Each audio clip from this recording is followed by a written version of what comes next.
So we're going to do a little bit of a recap on some biology, so some core anatomy, so looking at the important parts of the core and what the core is. We're going to look at the different functions that your dog's core musculature has. We're going to talk about some ways you can assess the core strength that your dog has. Then we're going to look at a whole bunch, and there is a lot, of functional movement-based exercises. There is a lot to pick from. Do not be overwhelmed, because we're going to talk about you looking specifically at what your dog needs in terms of their movements and skills, and then selecting the appropriate exercise to work on that thing. We're going to look at specifically some exercises that work on core stability, so not movement-based exercises.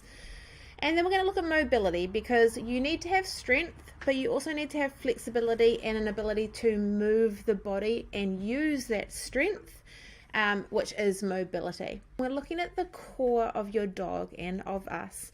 We're including both the skeletal components in that area, the joints that connect the skeletal components, the connective tissue, so the tendons, the ligaments, fascia, and of course the musculature in that area. So with Evo, you can see that I am marking and feeding when I get 1 foot step off, 2 feet step off, then on, mark and feed, all the way up, mark and feed, down, mark and feed. So I'm isolating those movements so that I get slow movements, so they're not hopping on and off. And I'm also getting that twist with the pelvis separately to the shoulders. Remember, we're picking and choosing what the dogs can do in good form, and we're also picking and choosing to be specific to the skills that we need our dogs to do. So this is going to be a nice list for you, where you can have a look at all of the different exercises, and then you can go back and check.